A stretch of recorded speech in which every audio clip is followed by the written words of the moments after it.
Hey everybody, just going to take a quick break from the show and tell you about Noom. Has Noom helped you? I believe it has. Oh, that's got an app. You can do tracking. It's terrific. It does. And Noom builds personal plans that can meet individual needs. That's the thing. Takes into account any dietary restrictions, medical issues, other personal needs. That helps build a plan that works for you. And yes, so I know that you've had your own personalized program here that you've been working on.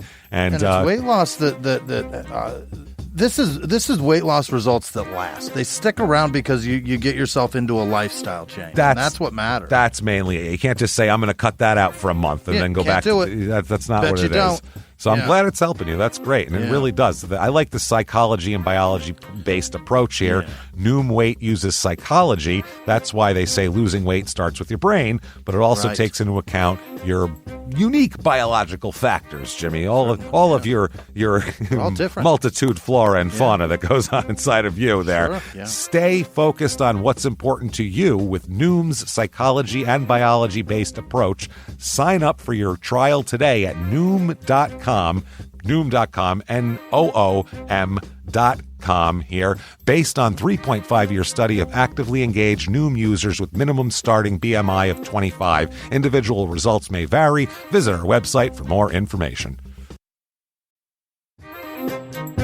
Hey everybody, just going to take a quick break from the show to tell you a little bit more about Rocket Money. It's the start of a new year. It's the perfect time to get organized, set your goals, prioritize what matters most. And for me, top priority is getting myself together here. Financial wellness, doing that, which that feels important, just feels like adult stuff that you have to do. And thanks to Rocket Money, my goals feel achievable now. They show me all my subscriptions in one place, help me easily cancel ones I forgot that I've been paying for, which happened to me.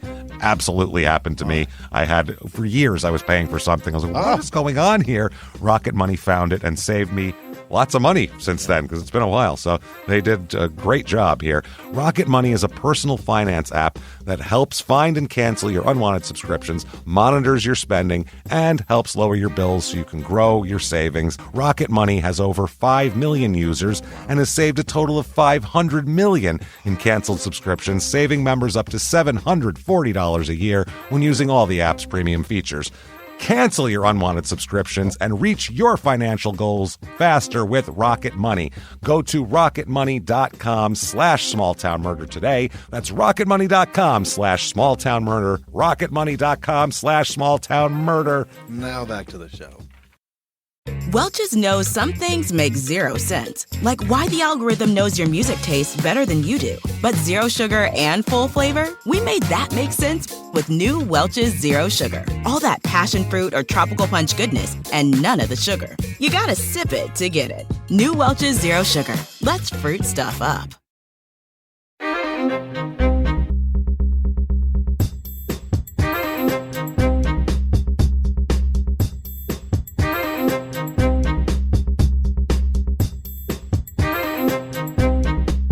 Hello, everybody, and welcome back to Small Town Murder Express. Yay and choo-choo. Oh, yay indeed, Jimmy. Yay indeed. My name is James Pietragallo. I'm here with my co-host. I am Jimmie Whisman. That's right. Thank you for joining us all aboard the murder train. Pulling away from the station here. Chugga chugga. Here we go. We have a wild, of course, episode. There's a crazy murder with a bonus murder thrown in here. It's a lot of weird stuff. We'll get to that. Before we do, though, definitely head over to shutupandgivememurder.com. Get your tickets to live shows.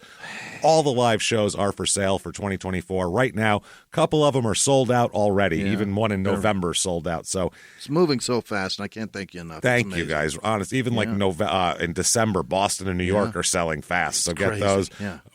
First ones up are April 5th, Sacramento, April 6th in San Francisco. So get those tickets right now and get the rest of them. Shutupandgivememurder.com. In addition to that, if you can't make it to a live show, what if you're overseas? What if you can't make it? You're in another place.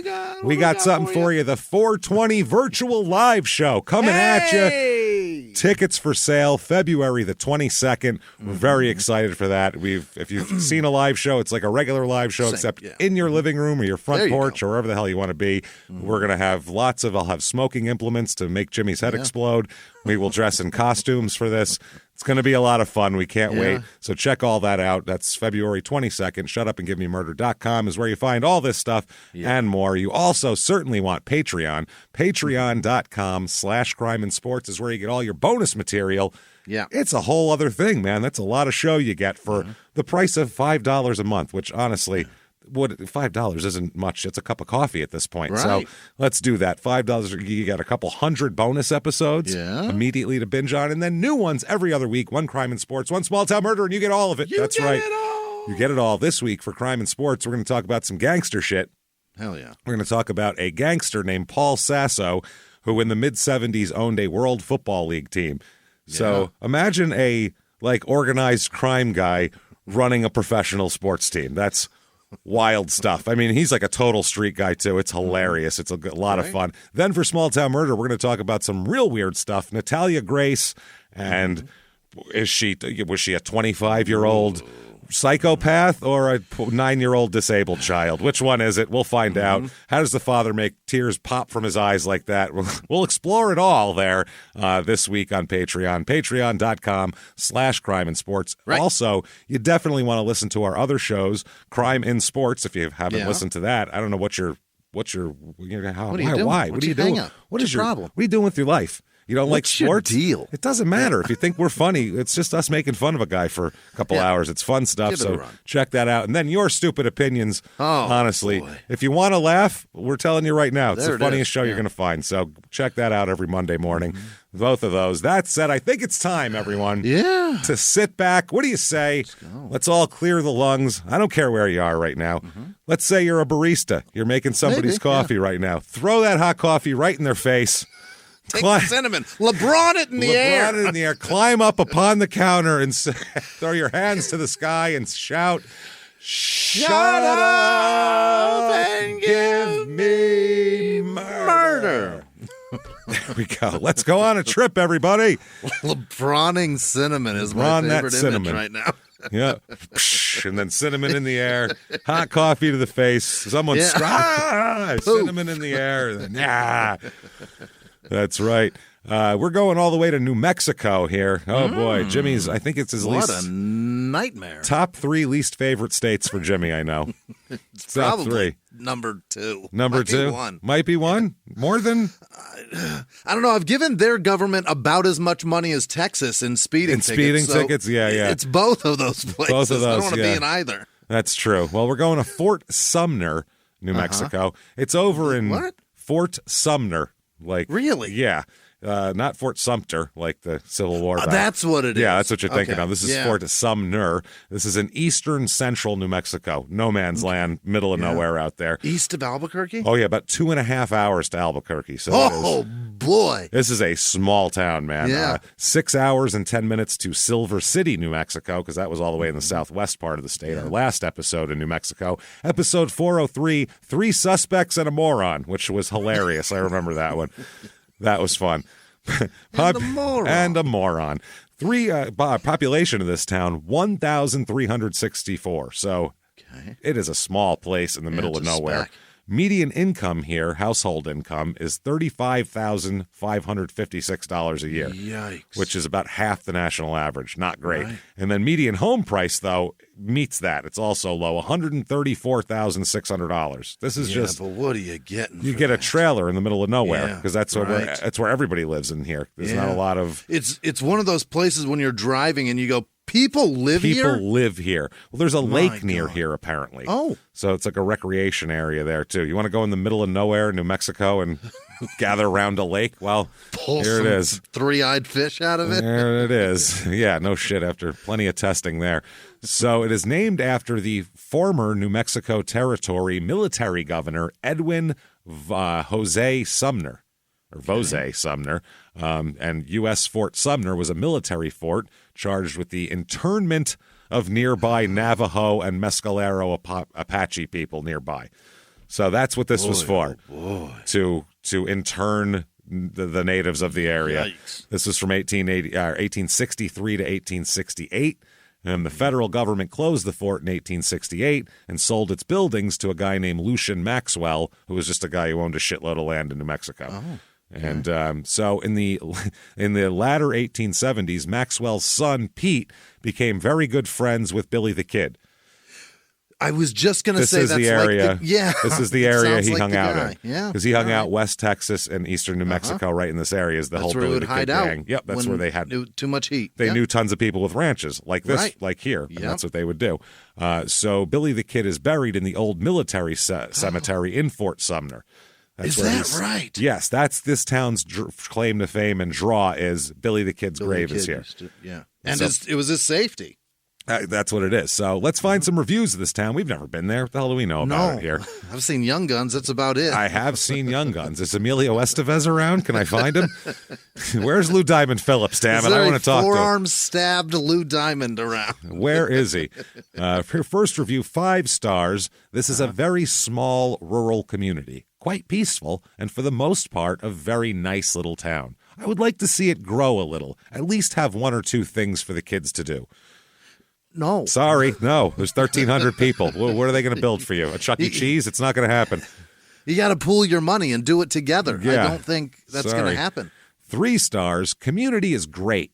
Treats one another like family. I love this. You see this a lot in reviews. They always misspell quiet. Very quiet town. See that a lot. It's quite a town. Downside is there isn't much to do. Because it's the middle of nowhere. So it's a trade-off. 1 star, finally, higher cost of living than other areas that have more conveniences. Not really. $134,000 is your median home price. It's pretty cheap. Too far away from shopping. Utilities are double to triple the amount in other towns. That might be possible because the farther out you are, the more expensive it is to get you electricity. It's just the way it is. Yeah. That's life. It's rural electricity is very expensive. And it's probably a private water company of some sort. Yeah, you're still paying for them to run the lines out there. You know what I mean? You're going to pay for that forever here. It gets better here. The water is brown/rust color often, so add having to buy bottled water to your expenses. Moved here during the pandemic and during school year. School was a joke. What are you, from Canada? Fucking joke, man. Yeah, that's a Canadian thing. The Canadians love to say something's a joke from your stupid opinions, we found out. And then when we noticed it, then tons of Canadians started commenting on it going, you know what? You're right. I never noticed it, but I always say that, and so does everyone around me. That's so weird. We do say that a lot. They also say things like, smoked my elbow. If you, hit your elbow on smoked something. it good. Yeah. Canada and the South, they'll say that. Those 2 places. In the South, you have to be careful. Someone will slap a sauce on it. That's the problem. We'll come at you with like a vinegar-based sauce. It's smoked? Come here. Come here. Hold on a minute. I got to slap some sauce on while it's still hot. So, things to do in this town. The Billy the Kid Museum and replica grave. Okay. Well, the real one's there. His tombstone was stolen years back, and so now they have right? Oh, yeah, of course it was. It's something that you could take, so people are going to take it. I mean, make it so you can't. They said cement that motherfucker in the ground. This is how you could do that. Yeah, bury it like a basketball hoop in your driveway. Yeah. Put a fucking U-Ban coffee can down there. Yeah, and anchor that's it. all. Anchor that bitch down. So they said, unless you're driving the shortest route between Santa Fe and Roswell, New Mexico, there's no reason you'd pass through Fort Sumner. So basically, unless you're coming here on purpose, the town is miles away from anywhere else, which made it a great hideout for 19th century outlaw like Billy the Kid.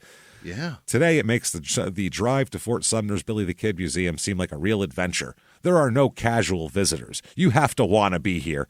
You gotta want it. That's a great motto for the town. Fort Sumner, New Mexico. You gotta want it. Like some 90s sports drink or something, you know? Is it in you? Want it. The museum has... I guess he was shot dead. Billy the Kid was killed just south of town too. So this is the area he was killed in by the coward Pat Garrity. That's right. That's right. They have an exhibit about Pancho Villa as well. They also have an old horse-drawn hearse that has nothing to do with anything. It's just what they used to have, and a stuffed 8-legged calf born on a nearby ranch in the 50s. You guys, that's not a good thing. No, but it's just stuff. They used to have the real one, but they said, quote, kids would pick the nose and the ears, so we took it off display. Gross. Yeah, so that's pretty funny. They have a large replica. They have a tombstone where they have a Steel Billy's tombstone contest, and you have to run with this tombstone. that you have to carry. It's an 80-pound tombstone. They'll keep doing that until somebody dislocates a shoulder or fucking throws their back out and they get sued. Well, you have to jump over barriers and all this shit. My It's God. like you're actually stealing the tombstone. And do it with American gladiator shooting tennis balls. That would be amazing. That'd be a much better addition to this. A woman who finished 7th in the race said, "It's harder than I thought." Well, no shit. Yeah. Is it? Why would you think that would be easy? I have no idea. Let's talk about a murder, though. That's what we should do. Okay, here. Let's do this. We're not going back in time too far here. Okay. We're going back a very short amount of time, so let's discuss here. Let's talk about a guy first. Let's talk about A.J. Harden. Yeah. Harden. A.J. Harden. He was born in Fort Sumner, New Mexico on April 2nd, 1938. Holy. Oh, yeah. His parents are Carl and Ola. He had a twin named CJ. So they have CJ and AJ. Okay. Don't know what that's all about. KJ and BJ and KJ, PJ. BJ, PJ, RJ, JP. Yeah. So he grew up in Fort Sumner. He went to school there. AJ worked in the logging industry in his early years in Alaska and Oregon. Is that right? We're talking 50s, 60s, Alaska fucking lumberman. That's rugged. Jesus, yeah. You got to be a hardcore man right there to be doing that shit. He knows a rough guy missing work. an arm. Oh, he knows 8 guys missing arms. Yeah. He's kind of jealous of him because he feels like a pussy for having 2 arms. There's a couple of one-handed chainsaw operators up there. You 2-armed pussy, come on over here and help out. With your 2 arms. You can hold the limb at the same time. Watch this. Shit. He was also in the U.S. Navy as well. He's born in, so he's probably right after Korea, before Vietnam. Yeah, that's a nice time. It's a good sweet spot to be. But there was also, short. We always thought we were going to have nuclear war with the Russians at any minute, so it was also a stressful and Cuba time too, for right? And, well, through Russia through Cuba. Right. It was Russian missiles they brought down to Cuba. Okay. His twin died in 1960. Oh, no. 22 years old. So Ooh, CJ, no more CJ. They're dead. Jesus. He married a woman named Virginia Roberts in 1962, so 24 years old, this is the name of the town, Marriage Villa, California. Is that right? Yeah, it's just a town you can get married in, apparently. I don't know what. I don't know if it was like for near a base or something. They had like a little wedding thing for all the soldiers to get married. Place where everybody could go. I don't know what it is. Back then, they all got married young, so I guess it would make sense. So they traveled across the country while AJ worked as a long-haul truck driver as well. So, what were those trucks like? No idea. In the 60s? Hard to drive, I'm sure. Yeah. I would say me or you would get in it and go, I don't know how to move this fucking thing. What is that? How many clutches is that? What is going on? Why are there 4 pedals? We'd be so confused if we got one of these trucks. Just grinding shit. Oh, yeah. Yeah. They're the ones that hop when you can't drive it right. Yeah. Not good. He worked for Furs Trucking for many years while living in Fort Sumner. He owned and operated his own truck for many years as well. Boy. They lived They lived in Wellington, Texas for a long time while he was trucking. I think because it's a centralized location for trucking. It's probably pretty easy. It's probably close in that panhandle, isn't it? I'm not sure. No, Wellington is near Dallas, I believe. Oh, it's way over there? Yeah, it's over there in the eastern part of the state. And he also lived in Dixon, Missouri for a few years. And then they ended up moving back. The couple moves back to Fort Sumner. And, they have a couple of kids and all this type of stuff here. They said even when they moved back to Fort Sumner and he stopped driving trucks, he never retired. Instead, he and Virginia built a hamburger stand and set it up in Fort Sumner. How many hamburgers can you move in a day? I mean, I'm just... in a place that's removed like that. All I can imagine is if there's like a factory maybe or some place that a lot of people work. Get off at lunch. Yeah. And if it's... get a good lunch rush. I'm just picturing the banana stand from Arrested Development, though. Like, he's in there.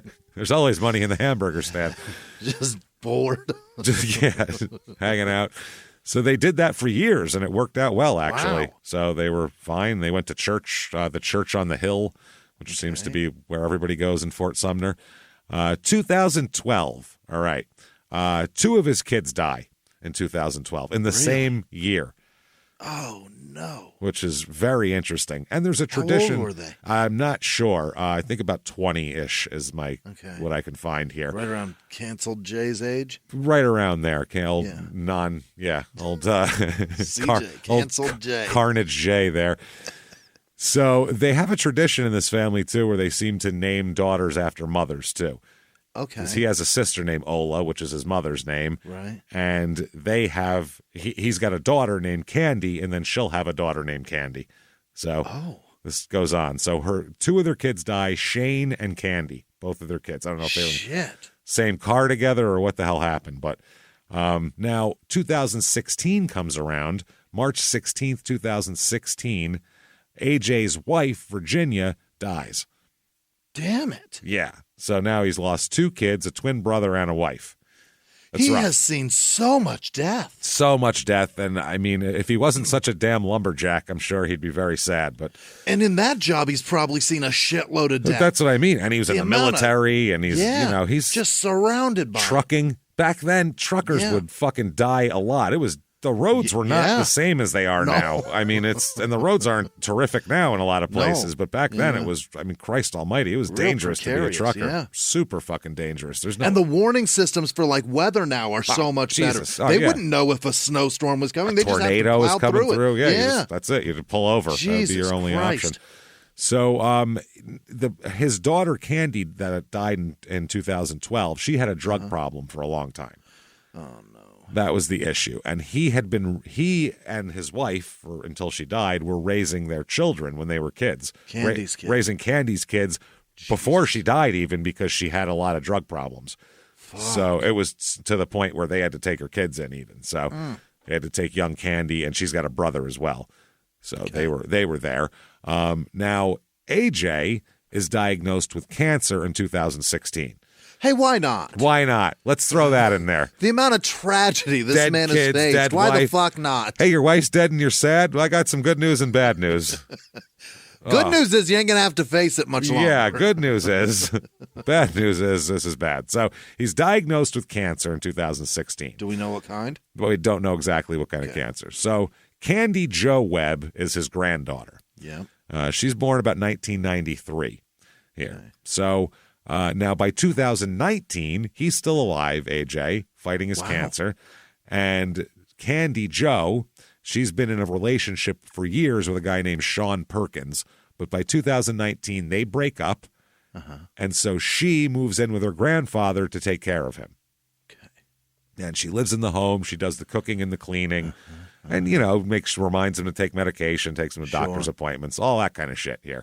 And eventually, AJ will will his house to Candy as well. Because, I mean, number one, there's not a lot of family left. Fuck else? Yeah. And number two, she's the one. She's earning it. Let's be honest here. She's doing it. Yeah. If you wipe somebody's ass, you get their house. I feel like that's how it works, right? You definitely get something in return. Your name's in the will. You better get something here. I think an ass wiping is a houseworthy activity. I think so. Yeah. You're not to wipe your grandpa's ass? Yeah. Right. I'm sorry. You're not wrong. I'm just picturing myself trying to take care of my grandfather, and you go, let's see that will, Grandpa. I'm laughing at him a lot as I'm doing this. What's in it for me, Grandpa? Yeah. This is really fucked up, Jer Bear. Man. So Candy Jo's friend said, quote, she did mention his health and how it was declining. Candy didn't know how much longer she was going to have with him. So that's so sad. Now, 2020 pops up.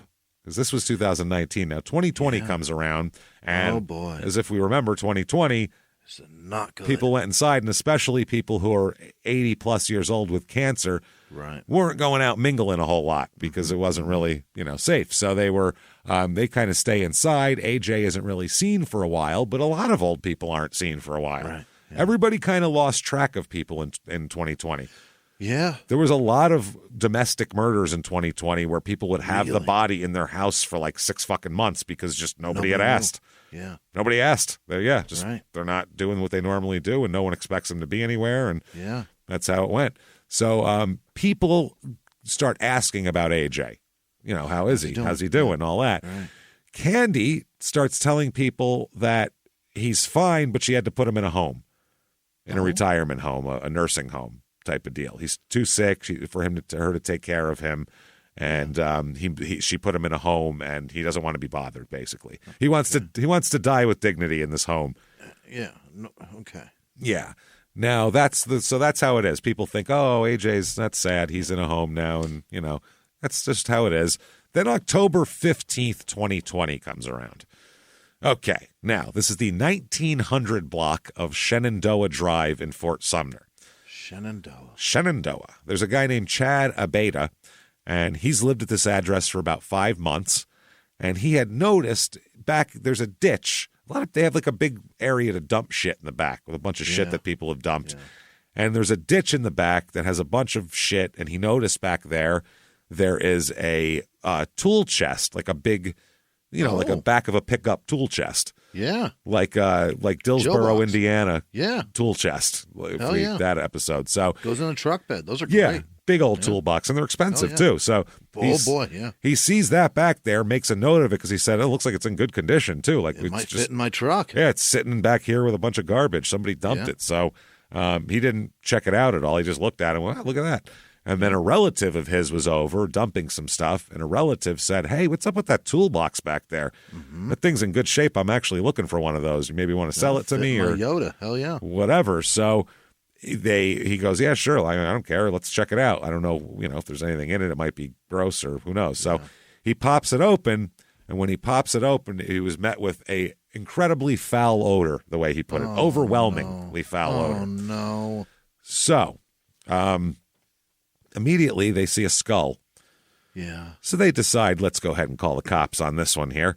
Yeah. And the police show up. And they find inside the toolbox is a body.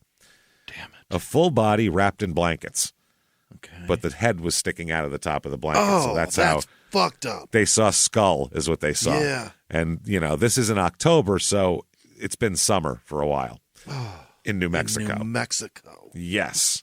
They said based on the composition or the decomposition of the body, they say this body's been dead for some time.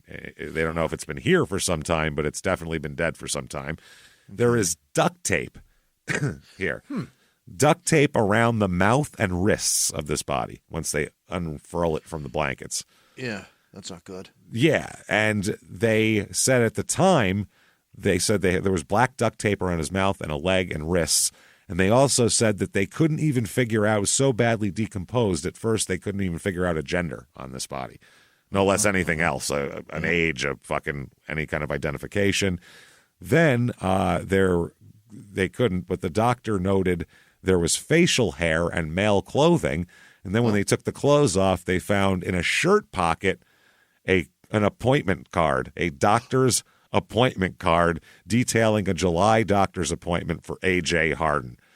That's easy. There you go. He's wearing old man clothes and has his doctor's fucking appointment card, has his reminder card, took it off his fridge and popped it in his front pocket there. Old man clothes with a mustache and the chemo doctor's appointment. It was pretty easy to figure it out. Christ. He's wearing like a lumberjacker's flannel. Does that mean ring a bell at all?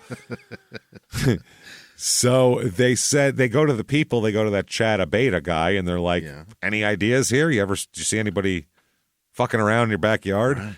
And they said that they were renting the home with the trash pit, and they saw a white pickup haul a trailer to the pit a few weeks earlier.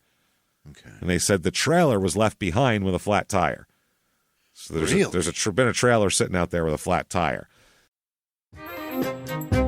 Hey, everybody, just going to take a quick break from the show to tell you about the safest sponsor ever, Simply Safe. Absolutely. These people will keep you safe. It's amazing. You know that every 26 seconds a burglary takes place in the United States, according to the FBI. That means that by the time this podcast is over, dozens and dozens of homes will have been targeted, ransacked. God knows what happens here. So protect your home before it's too late with Simply Safe proactive security system. Simply Safe helps stop threats before they even have a chance to break in. Named Best Home Security System by U.S. News and World Report 5 years in a row.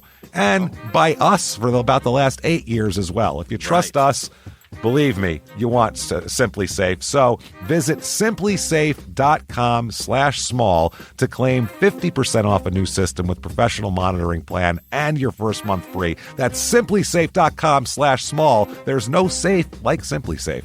Now back to the show. This show, Small Town Murder, is brought to you by BetterHelp. Get yourself some therapy, everybody. Honestly, here. We often hear about, red flags that you should avoid. Hey, that's a lot of a thing. It's become a real phrase now, real cliche. Yeah. But why don't you focus also, you look at green flags in friends and partners. Look for good things as well. Right. And maybe you're not sure what that looks like, though. Therapy can help you figure that out. What are positive things? What are the green flags? And then you can practice them in your relationship. It's absolutely a fact. And so, honestly, we absolutely are huge advocates for this. It really, really helps. BetterHelp is fully online, making therapy affordable. It's convenient. They serve over 5 million people worldwide. You can access a diverse network of more than 30,000 credentialed therapists, wide ranges of specialties there. Here's the coolest part. You're not getting along with your therapist, you're just not feeling it, you can switch at any time, no extra charge. Wow. The thing is, they want you to get help. That's it. And you can do it with BetterHelp. Discover your relationship green flags with BetterHelp. Visit BetterHelp.com/smalltownmurder today to get 10% off your first month. That's BetterHelp, HELP.com/smalltownmurder.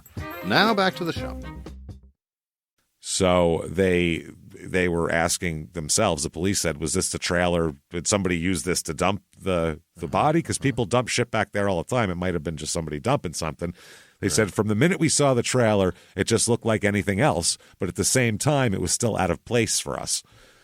Just to leave a big trailer back there, that's not garbage. Just that's strange. Well, flat tire. Done with it now. Is a tire and right. Throw it in the garbage. That doesn't equate bad trailer. Exactly. So the renters told police one of the people who knew about the trash pit and had used it before was Aaron Harden, who is A.J. Harden's grandson, Candy Joe Webb's brother. Yeah. Okay.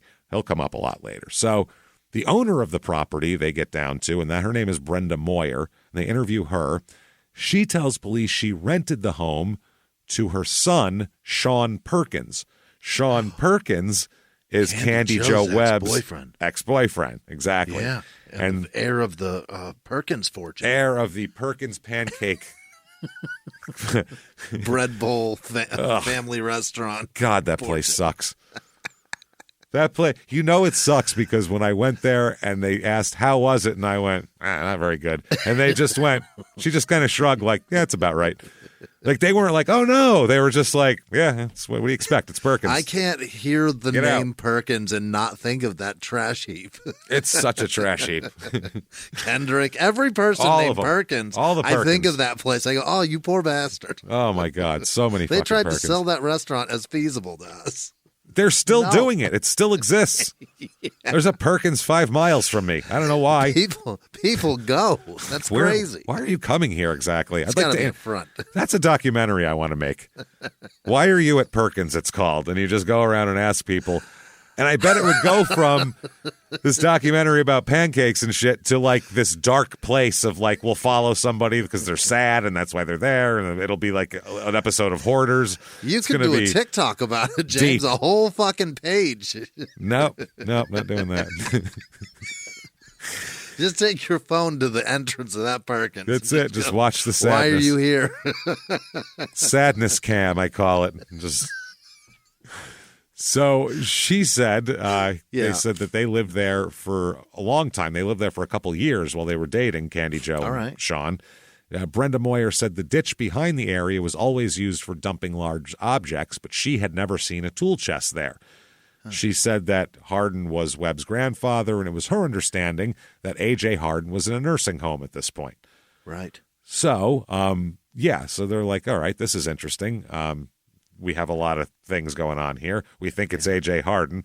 His granddaughter lived here. She has access to the property. So does her brother, his grandson. Yeah. So they're like, we obviously people to talk to. Yeah, we obviously have to talk to Candy because who knows? I mean, they say that that's him, but at the time they don't know if it's him. Yeah, she could load him in the car and take him to the nursing home and say, there he is right there. There he is. So they try to talk to her and figure it out. And they talked to Sean Perkins, and he says, quote, Candy texted me asking me if it would be a bad idea for AJ to go to a home. I told her that's between you and him. None of my fucking business if you want to wipe your grandfather's ass or not. What the hell are you asking me for? It's not my pig, not my farm. It's between you and his asshole at this point. I don't know. So I texted her one day asking her, did you send AJ to a home? And she told me, yes, I did. Okay. So they talked to Candy Joe, and she says that the residence on Shenandoah with the trash pit, yes, she did live there for nearly 2 years, but she hasn't been on the property since June. So it's been a while. I don't know. She told the cops that she took Grandpa to a nursing home in Wellington, Texas, where he used to live. That's nice. About 6 months ago. And they said, oh, okay, great. Well, we just need to contact him. And if he's alive, then don't worry about it. We'll clear it off. They said, which home did you send him to? And she said, damn it. What's the name of that place? She said, you know what? I'm going to have to look it up. I don't remember where I said what the name of the place I sent him to. Going to have to look it up. I'm not sure. They said, well, have you talked to your grandfather since he's been there? And she said, oh, yeah, I talked to him in September over the phone. So it's been, in the last month. So they questioned her a little more about this. And she said, no, he's in hospice care there. By the way, I think Wellington is Western Texas. I think you're right, by the way. It's got to be, right? I'm picturing a map with Wellington on it, and I think it's over there. It's got to be near New Mexico. I believe it's there. I just think it is. I can see it on a map. It just popped in my head, this image of Wellington on a map. I think it's in the western part of Texas. So she goes, yeah, I know he's there, but I don't remember exactly where. So the Jerry Hernandez, who is the New Mexico State Police Sergeant, he said, so the fact that she doesn't remember where she dropped him off, that's a big red flag. Big red flag. Yeah. Yeah. I would say. He's acting like he just had an epiphany and he came up with that. Yeah, it's like, that's weird, isn't it? Like, immediately you'd be like, wait a second, you took your grandfather to a place, which means you must have gone on the internet, researched places. Yeah. You don't remember the name of it. You Googled it for the directions because you don't just know where that shit is. Then you dropped him off and you stood under a sign that said this on it. You looked for the sign as you drove down the road. Yeah. You know where you sent your grandpa. Within the last 6 months, this happened. Yeah. It's early. I wouldn't forget that. Yeah. Very early onset dementia she has. It's very like in her 20s. That's dangerous. That's very dangerous. So she also tells police, Candy does, that she has a no trespass order against her brother Aaron, who she told the cops is nothing but trouble. Oh. Nothing but trouble. And the one police officer said she was worried about him taking advantage of AJ and maybe even her. She was very protective of AJ. He was that parental figure that she never really got. Okay. All right. So October 19th, 2020 comes around, and they talked to Perkins again, the ex-boyfriend. And he said, yeah, I moved away. I don't even live near there. I live in Artesia there. I moved like a year ago. I had a 6-year relationship with Candy, and I haven't been to the Shenandoah Drive residence since May. So, been a long time since I rock and rolled. I don't know what the fuck to tell you. I haven't been there. So they said, yeah, exactly. So when they asked who A.J. Harden was, Perkins said, oh, well, that's Candy's grandfather, and he used to give Candy money all the time. Yeah. He said that A.J. apparently lived at a nursing home in Texas for the last few months, but he said that the way he understood it from Candy was that he didn't want others to know where he was located. He wanted to be just left alone in this nursing home. A.J.? A.J., because that's what people want. They want to go to a nursing home and not have any visitors or, have any caring or love from any sort of family members or friends. During a time like that, one of the most dangerous places to be was locked up in a nursing home. Oh, God, yeah. You could just spread it and kill all of them at once. Oh, boy. So that's what he's saying. So he's saying he wanted to be left alone. Now, October 20th, 2020, a New Mexico State police investigator spoke with a Debaca County Sheriff's lieutenant who noted that on a September 3rd call for service, he spoke with Aaron Harden, AJ's grandson. He said, I got a call September 3rd. Aaron indicated he was concerned because he had not recently spoken to his grandfather and that Candy wouldn't tell him where his grandfather was. So this is the brother that she said is nothing but trouble and got a trespass order against. This guy had called the cops 2 months ago and said, I can't find Grandpa, basically. Also, Aaron Hardin said that, yes, Candy did file a no trespass order against me in August as well. So they bring Candy back in, okay? Let's figure this out here. You said you had to go check on... They let her go for like days, by the way, to check to find the name of the retirement home. Did you find it yet? You'd be like, I'll take you back home. You go in and look around and tell us in, 5 fucking minutes? You should be able to figure it out quick. Here's the thing. There's no paperwork find the sitting check, anywhere. Yeah. Right, that you wrote to them because they don't just care for people on spec. You don't even have a brochure sitting around? A little pamphlet, a little threefold? None of that. Shows a bocce ball court or some shit? Show what the hell they exercise. So a few days, they talk to Candy. It's a few days later. And they're like, what up with the name of this facility? Yeah. And she said that one of her grandmother's sisters checked him out of the facility. So one of her great aunts checked Grandpa out of the facility. Maybe he's having like a hot affair with his dead wife's sister. Yeah. Let's rub our cancers together. Yeah. Who is she? Fucking Casey Anthony? Just making it up as she goes? What is this? And they said, well, what is the name of the place? And she said, I have that, though. Yeah, it is the Shady Oaks Retirement Estate.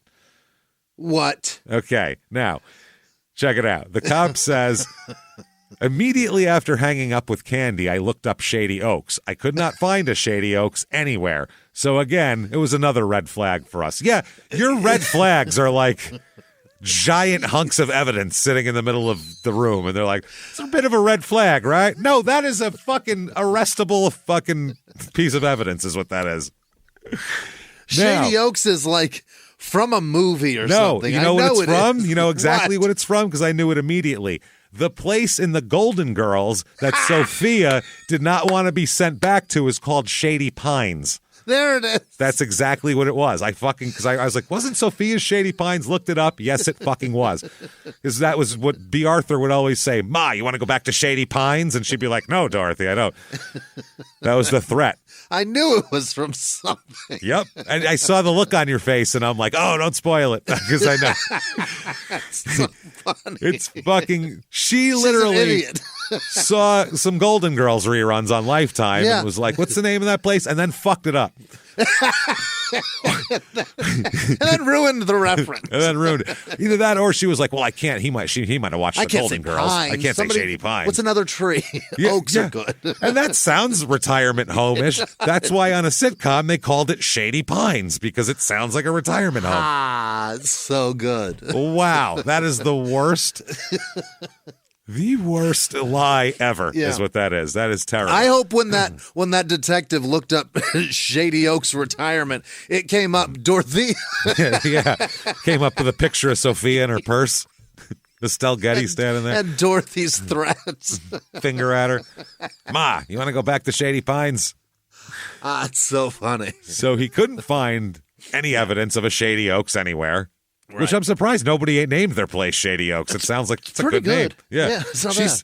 It's almost like she said there's got to be one named Shady Oaks, right? Probably. Yeah. And also a number for AJ provided by Candy indicated that it just rang. This number rang and then said the customer hasn't set up their voicemail yet. So there was no way to contact him. She's like, well, here's his number. You can call him. Right. No.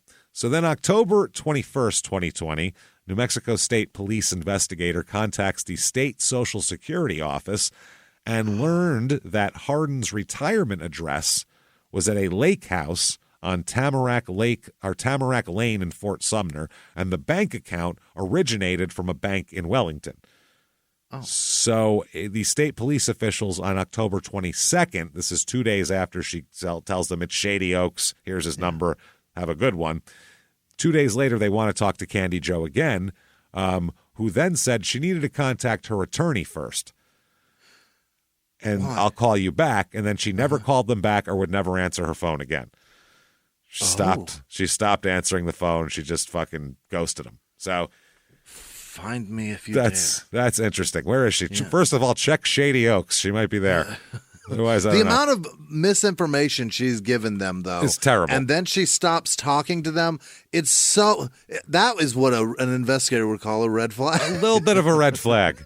That investigator would find like a butcher knife covered to the hilt in blood sitting on a living room table and be like, bit of a red flag, right? What do you think? With a corpse next to it and a bloody person standing there going, I didn't stab him. I don't know what happened. It's a bit of a red flag, you think? What do you think? A guy admitting it to him would be like a small red flag. Yeah. He's like, I'm going to keep an open mind. I hear. You don't want to get too locked into a story. You don't want to get too locked into a theory of a I've case. had false confessions before, and it bit me right in the ass. So now I don't even call them confessions anymore. I just call them self-inflicted red flags. That's all it is. Self-red flags, I say. So the Candy is saying, like, she was saying as part of her thing is, my brother's the one who's trouble, so you should talk to him anyway, because I just stuck him in Shady Pines and he's fine. Yeah. Shady Oaks, whatever the fuck. Shady Grove. So police get in contact with Aaron, the brother, and he said that, I thought Grandpa died. Oh? Because he said he couldn't get a hold of him as of September 3rd. That's the only time they talked to him is when he called them. And they didn't even know AJ was missing. Now, when they finally contact Aaron after AJ's been missing, he says, I thought he had died peacefully. That's what I heard. I thought he was dead. So, yeah, I don't understand it. So they were like, well, we hear that you and him had some trouble and all that shit.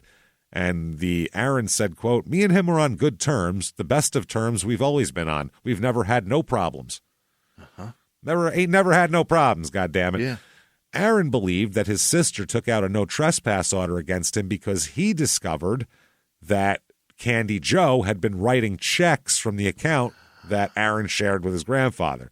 So Aaron figured it out. Aaron saw in the bank account and confronted her about it. She found a legal way to keep him away. And yeah, she got a no trespass order, so now he's not even allowed to call to say, hey, what's up with those checks? Right. So he said that he hadn't seen his grandfather since August, and that Candy had filed the restraining order in early September. So he does say, I saw Grandpa in August, but then since early September, I haven't been allowed to contact them. He said that he does own a tool chest like the one described by police. Oh. Yeah, and they said, well, where is it? And he said, I left it at my grandfather's lake house a long time ago. And so they run right up to the Tamarack Lane lake house and couldn't find any tool chest there. No toolbox at all. No toolbox. So, that's a problem. Next, they talked to Garrett Bean, Beene, Bean. Garrett Bean, RRT. He, state police go to talk to him, and they learn that Candy Joe had stayed with her boyfriend, Garrett Bean, her new boyfriend, for a while. Okay. So police talk to Garrett. Bean tells them that when he asked Candy Joe where her grandfather was, she told him that Grandpa passed. Oh. She just said he died in his sleep a few months earlier. Okay. Yeah, she said that, they said, oh my God, well, what did you do? And she said, I contacted the Fort Sumner Fire Department to come fucking get him. What else am I going to do? Oh. So the investigators check that out. They find no emergency medical service record for that address at all. Okay, here's the problem. If you're going to fucking lie, you can't lie about the most easily checkable things. These are records they have easy access to. They barely have to make a phone call to get these records. Super fucking easy. And there's a tape of it. Forget just paperwork showing that it was called. There's a recording. Right. It's 2020 for Christ's sake. Yeah. This isn't, especially when you're reporting a fucking body. Yeah, it's all digital now. It'll even sound good. It'll be great. Yeah, so you can really hear. It's not like old times where it's all muffled. It's terrific. So that's and you lie about that and lie about the name of a nursing home, which is extremely checkable. Yeah, businesses extremely paperwork for sure. Especially that kind. She had 4 days to come up with the name of a retirement home and never picked one in 4 days. Just put it off. Think about that procrastination. Didn't just go to the library and look something up so it wouldn't be on her phone or Yeah. Making Wow. somebody disappear and then not having a solid story about it. When all stories conflict with each other, that's a problem. That Unbelievable. is a huge problem. Not one story. She has several. Oh, tons of bad stories. Way too many. Garrett Bean said when he found out that there was no emergency medical service record and all this stuff, he said, quote, I realized this was a lot more serious than I could have imagined, and I felt dumb at that point. Well, no shit. Worse, yeah, you're sleeping with a problem, sir. There's a huge problem here. So when they asked him, did you help Candy Joe dump a body? He said, fuck no, I didn't help her dump a body. Are you crazy? No. And they said, well, all right, cool. We'll just give us a DNA sample, and, so we can clear you. Use a DNA present. A DNA present. Wrap it up. Oh, I was going to say, see if there's DNA present. Yeah. We will not accept it without a bow, sir. Sir, this is, what do you just give me it in the bag you bought it in? No, you got to give me a box or something. Box this is and a happy bow. birthday wrapping. My birthday's not for 8 months. It's Christmas, kid. This is bullshit. So they said, yeah, just give a DNA sample and then we can clear you out of the way. And he said, I'd like a lawyer. Why? But he actually gets a lawyer and then meets with police. Like he didn't never call them back again. He actually gets a lawyer and then comes back. He has heard of people going to jail that didn't do a shit thing. That's what I mean, which is, there's no harm in getting a lawyer. Yeah, there really is. It costs a lot of money, but okay. It makes you, quote, look guilty, but it also makes you look like you're not going to end up in fucking prison for nothing for fucking 40 years. So. It makes you look, quote unquote, guilty, but it also makes the police do their fucking job right. I'd rather look guilty in my living room than than innocent in a prison. Than look innocent and have the Innocence Project trying to help me and shit, and have podcasters like going, we should really get this guy out. I don't think he did it. I'd much rather look guilty in my living room. Yeah. Happy. So she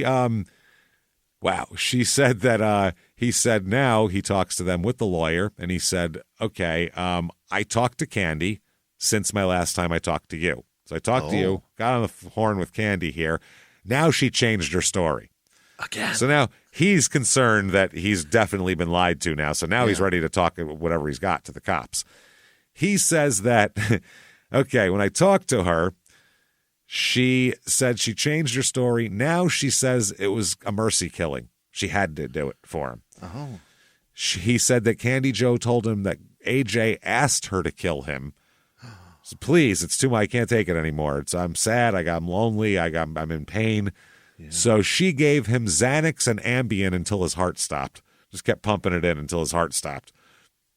I mean, so if you fall asleep with the Ambien, that's probably not a horrible way to go. Yeah. Bean said he didn't believe her, though. Yeah. And he said he told her, you just killed your grandfather because you wanted his fucking house, dude. You're sick. Yeah. Because he had willed it to her. Right. So then Garrett Bean says, quote, she told me that he asked her to do it. She'd given him Xanax and Ambien, and he passed in his sleep. And once he had a lawyer, he consented to the DNA test. He just wanted to see if that was a smart thing to do or if they were going to now frame him or say he didn't know. So the lawyer said, no, give the DNA and so you can clear yourself here. He provided his cell phone for evidence to show that there's no communications and hold on a minute. I'll get the back brace so we can lift up the toolbox and dump your grandfather easier. So the follow-up interviews with the people who live at the house where the body was found, Brenda Moyer and Abeda there, they said that Candy Joe recently hauled items to the ditch behind the Shenandoah residence and had requested permission from Brenda Moyer on August 23rd to use the ditch to dump trash. Oh. Yes, and here's another thing here. Bean tells police, Garrett Bean, the boyfriend, says he thinks he was talking to Webb as she was disposing of Grandpa's body. That is fucked up. Yep. He said it was mid-August, a couple months before a body was discovered. He said that this is the reason. Now, he doesn't know what they know, but he said he talks about a trailer with a flat tire, which is there. So they're like, he's telling the fucking truth. This is what Bean said, quote, while she was disposing of trash, she had FaceTime me because the tire had blown out on the trailer. I told her to wait for me and I'll help you, but she was very adamant about just getting it done right then. So she couldn't figure it out, so she just left the trailer and fucking went. Hey, everybody. Just going to take a quick break from the show to tell you a little bit about Sono Bello. You know, the most known secret with celebrities and influencers and all these famous people is so many of them have had lipo. They've had lipo, whether it's a little touch-up here or a total makeover. Yeah. Nobody has a perfect body. That's the thing. No. They may look like it on TV, but there's things that help that. Absolutely. Lipo now has changed, and Sono Bello's been at the forefront with using LAL technology and getting those beautiful and natural outcomes for each person. Looking real natural. Our friends at Sono Bello are offering their best deal. You're now included in their winter savings event, but appointments are limited, so please get on this. Sono Bello doctors are masters in micro-laser fat removal, a brilliant technique that removes stubborn fat permanently. Wherever your problem areas are, tummy, love handles, thighs, arms, it's gone in one comfortable visit. Eating healthy and workouts are great. Keep doing that, but if you want to lose that stubborn fat in one visit, check out Sono Bello. Save big during their winter savings event. Schedule your free consultation now at sonobello.com/smalltownmurder. That's sonobello.com/smalltownmurder. Now back to the show. Hey, everybody, just going to take a quick break from the show to tell you a little bit more about our stylish friends at Quince. That's right. Let's go elevate your styles, people. Yeah. Get it going. Look good out there. And you can do it now without breaking your wallet, without breaking the bank, because at Quince, you can get high-end, versatile pieces at prices we can all actually afford, which is very nice.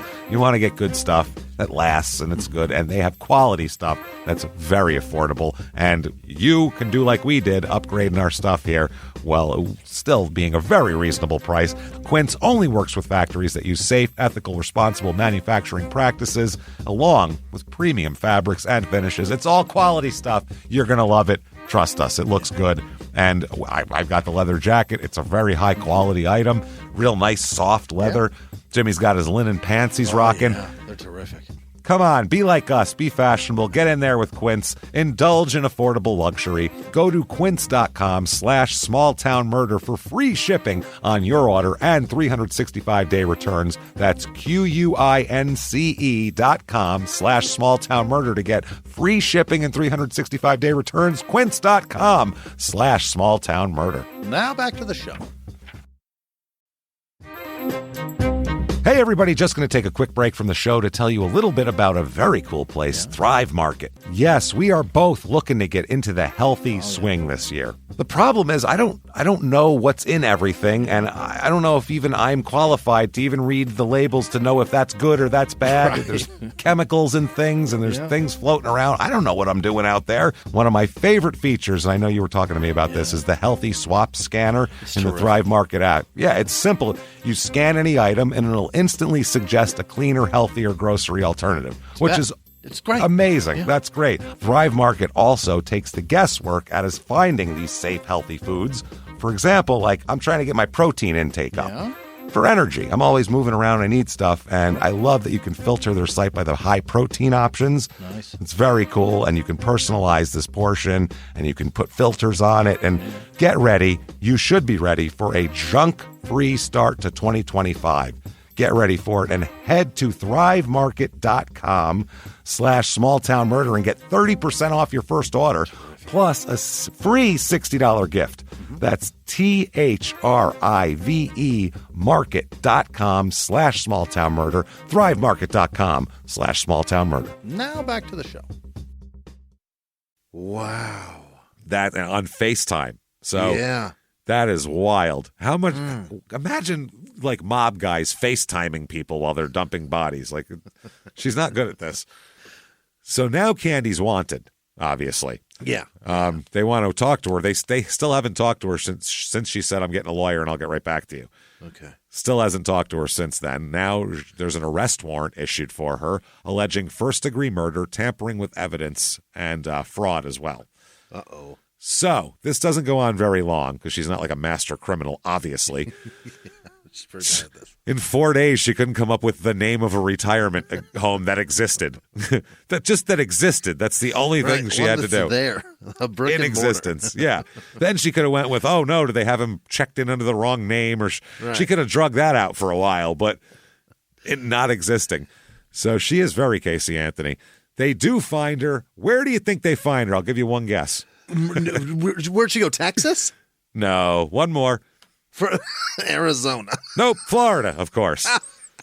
Jacksonville, Florida. She went, where can I blend in, is what she said. She went to Jacksonville? Jacksonville. Where can I blend in? Florida. Where Casey Anthony runs wild and free. Did she go get a job at Universal? So she's in Jacksonville just like on vacation, or does she know people there? She's on the fucking lam. I don't know. She probably took her grandfather's money and she's on the lam there. So and chose Jacksonville. Jacksonville is where she picked. That's what I mean. She was like, where will I blend in? Yeah. Jacksonville. Wow. So they arrest her and they have to extradite her, obviously. Yeah. Police say Candy wanted this lake house, so that was the thing. They said after Mr. Hardin died, she concealed him in a tool chest. Webb drove the tool chest where she discarded the body. Yeah. They sit her down and she fucking spills it. What? I mean, what are you going to do with this? Casey Anthony's still lying, so I don't know. Great point. You could do that. You can have the balls to make a documentary about how fucked over you are. That's what you could do. It's so painful for me to live now. People look at me, because you killed your baby, you fucking idiot. Yes, of course they look at you like that. Driving around with your steering wheel in the shot that is the most horrific steering wheel I've ever seen in my life. Me. You're on story 15 now. I don't want to hear it anymore. She's like picking at the steering wheel or something. The thing is so gross. Everybody, she's picking at it. There's, just on the floor, there's a pile of foam stuff. Just flakes of steering wheel.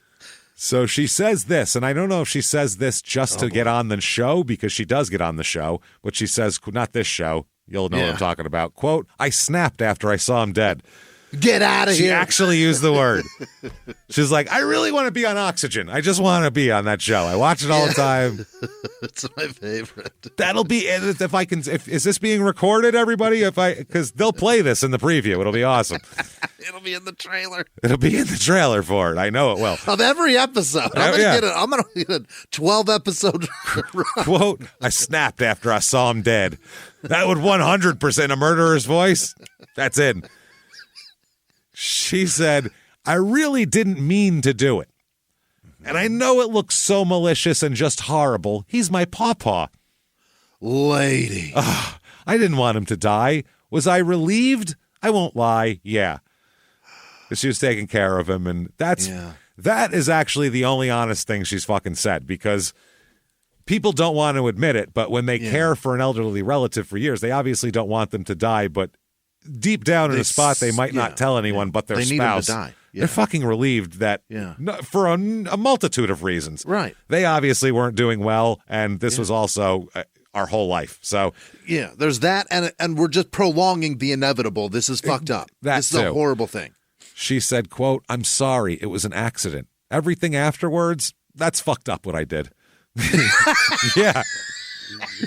Yep, you got that right. She said what? That's fucked up, that what I did. But it was an accident. That is so funny. What? I don't know. I think also, too, he's an 83-year-old guy with aggressive, but he's had cancer for the last 3 years. Would they have even done an autopsy to him if he died in his sleep? Or would they have said, I don't know. He's had cancer, probably natural causes? I mean, honestly, she could have just called the fire department and said, he died in his sleep, and then went, oh my God, he must have taken some pills. Yeah. I don't know anything about it. I mean, it's happened so many times that people that with terminal diseases have taken overdoses of their own medication. Yeah, that's what I mean, on purpose.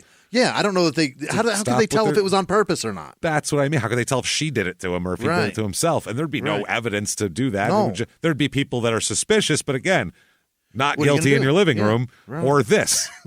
Or this shit. Or sitting in a detective's interrogation office saying, everything I did, that was fucked up what I did. Because she put it off. That's all it was. Yeah. She didn't want to. She just didn't want to deal with it for a while. But if she just dealt with it the first day, she's lazy. That's the problem. She's terrible. She's really lazy. He said his back was hurting him. I had a few Xanax and muscle relaxers, and I gave them to him. But it wasn't. I didn't drug him. I didn't give him that many. She said when she checked in on her grandfather after that, he wasn't breathing. So. Yeah. The cop says this, quote, "When I asked Candy why did she tape AJ's mouth and wrists? Yeah. Why would you duct tape a poor old man who died by accident when you were trying to help him?" Stellar question. And she told me because she didn't want to look at his face when she was moving him. And taping his hands was just the easiest way to move him so his arms wouldn't flop all over the place. Yeah, that's a good point. But she was also wrapped in a blanket, so where were his arms flopping around? What are you talking about?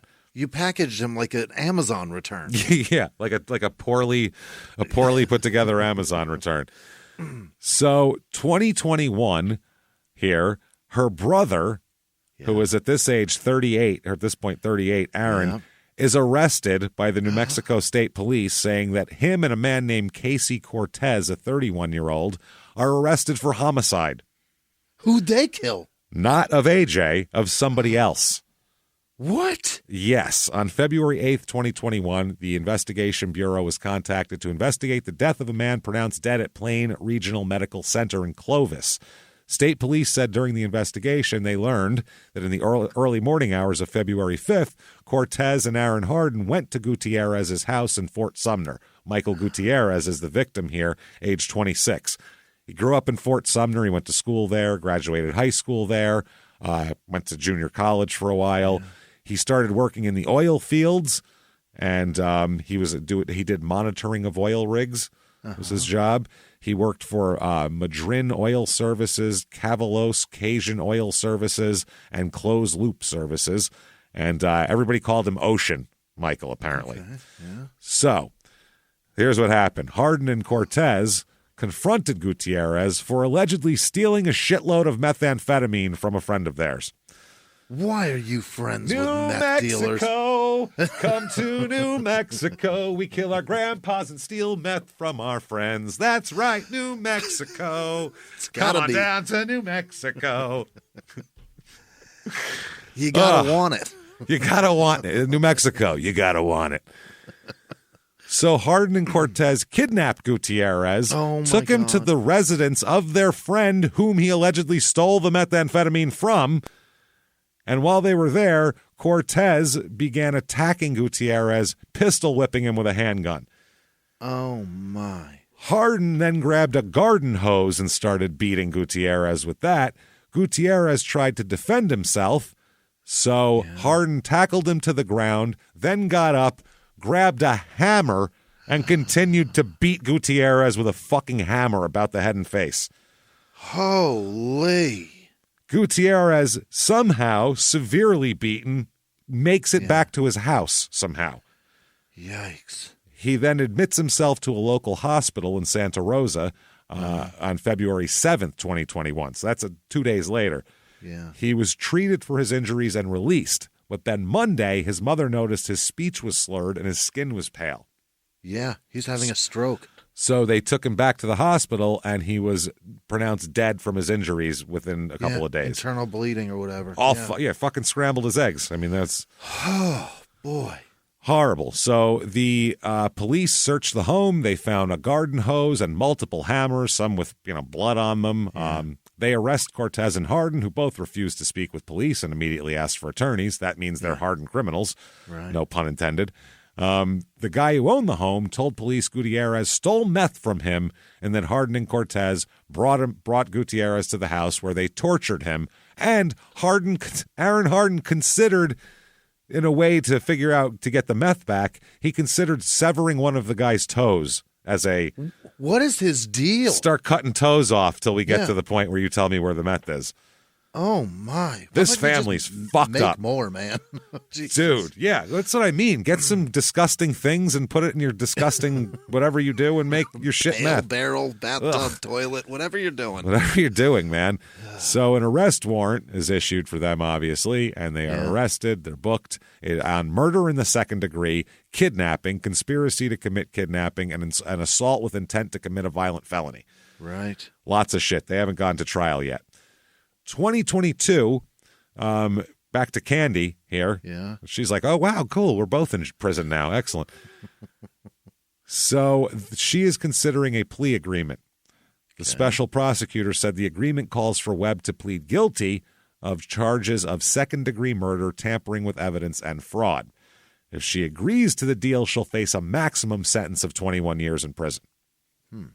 So she ends up deciding to do it, and she does. She takes that deal because, honestly, what else are you going to get? That's a great deal for her. Right. Yeah. They don't need to make that deal with her. They have her admitting everything, all sorts of evidence. She said everything I did was fucked up. Did it for money, which is bad. Yeah. Oh, boy.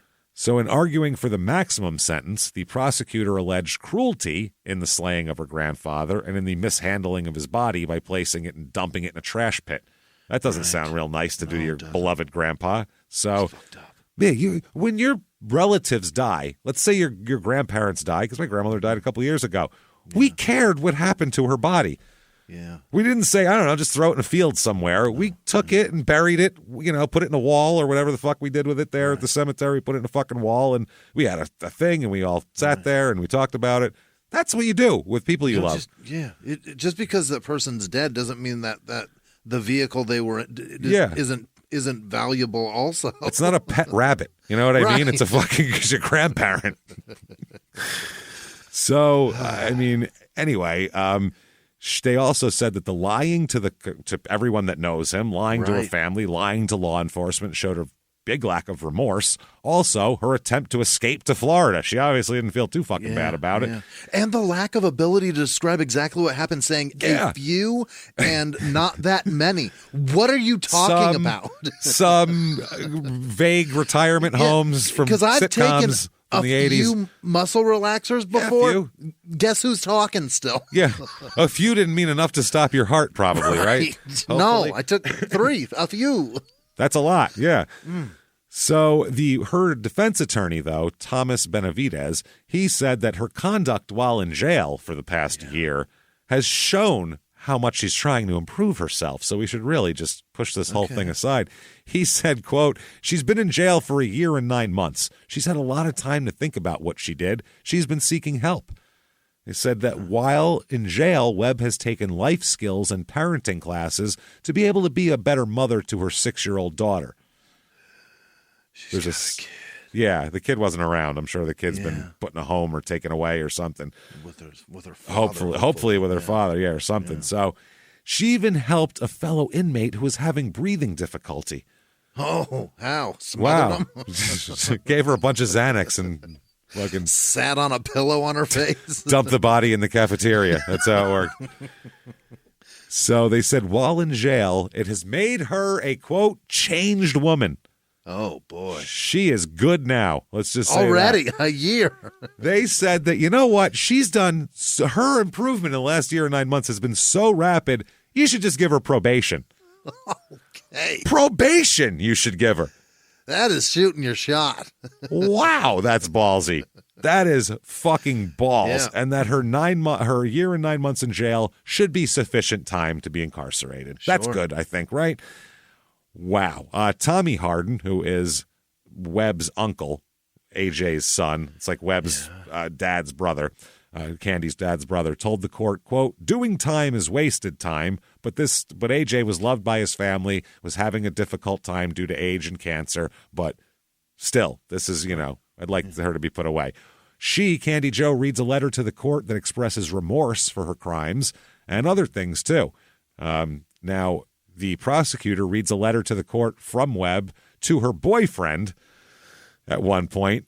We're talking about all this, where she describes herself as a, quote, psychopath incapable of remorse, and indicated she was considering suicide as well. Holy. Because she'll never be able to have any remorse, and that's bad. Yeah. I found out I'm Ted Bundy. I don't like it. I need probation.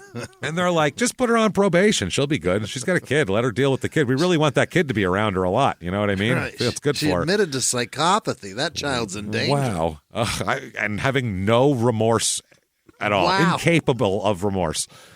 The judge said that he considered 3 factors in passing down the sentence he's about to give. First, he said, was retribution and punishment. And he would go on by, he said he would go by existing legislation, taking into account the crime and the mistreatment of her grandfather's body.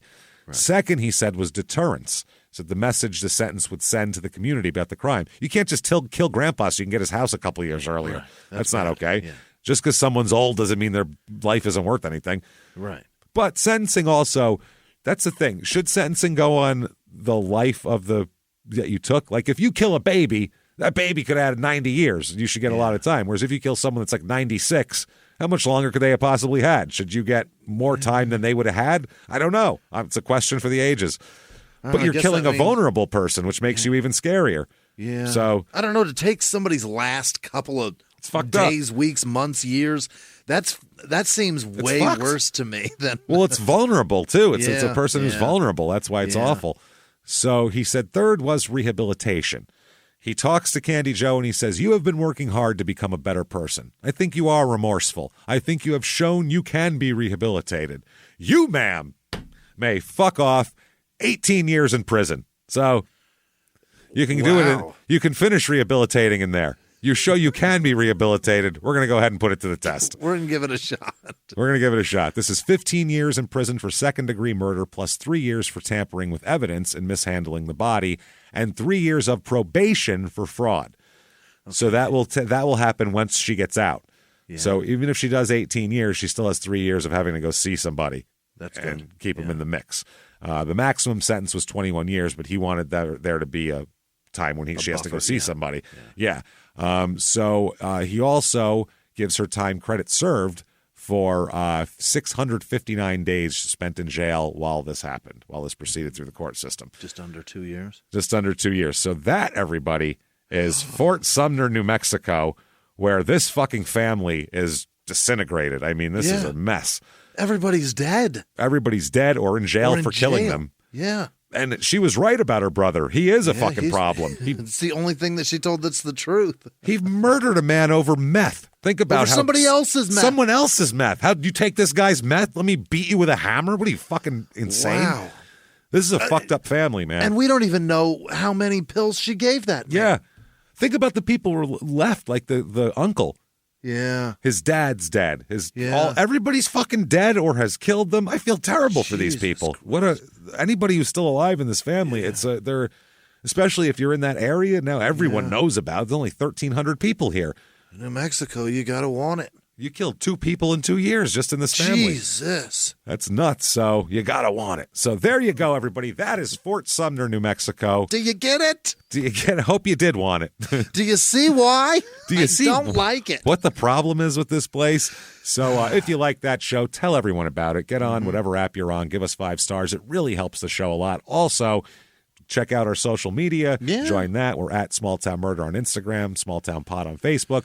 Join those. Join the groups. Hang out. Share the show. It really, really helps out a lot. So thank you for doing that. We really, really do appreciate that.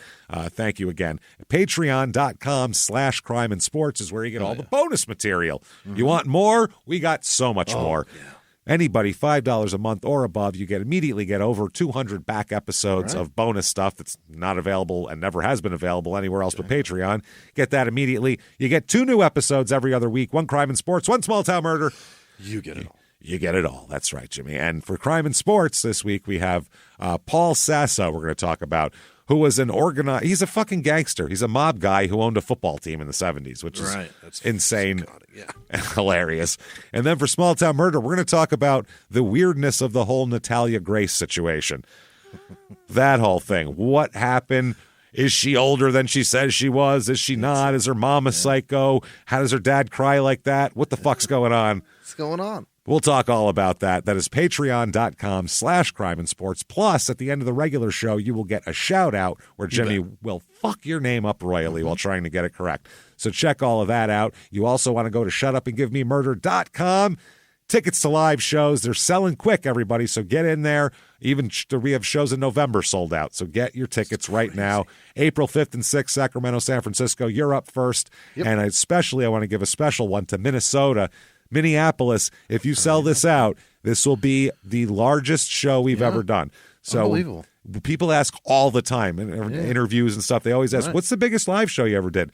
We have to say Chicago. Right. We'd love to say Minneapolis. So come on, beat Chicago, Minneapolis. Step up and get those tickets. It's in September, so it'll be fun stuff. It's a ways out, Do all of that. That is what is it? shutupandgivememurder.com. Yeah. And then also 420 virtual live show coming. Yeah. Can't wait. Just like a live show, but right in your fucking living room. It's the best. Smoking apparatus to freak Jimmie out. We got costumes. It's going to be a ball. We cannot wait. Get your tickets February the 22nd for that.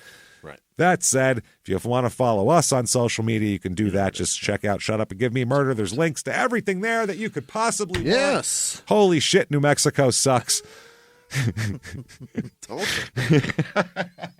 Anyway, thank you everybody so much. Yeah. And until next week, it's been our pleasure. Bye.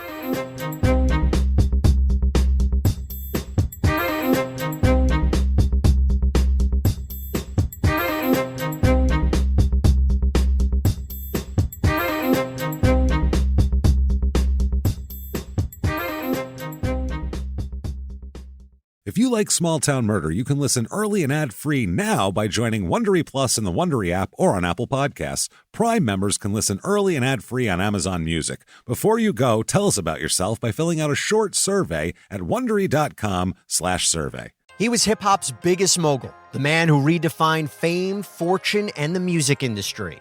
The first male rapper to be honored on the Hollywood Walk of Fame, Sean Diddy Combs.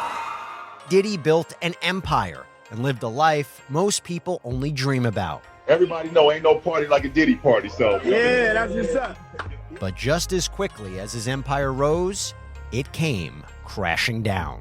Today I'm announcing the unsealing of a 3-count indictment, charging Sean Combs with racketeering conspiracy, sex trafficking, interstate transportation for prostitution. I was up.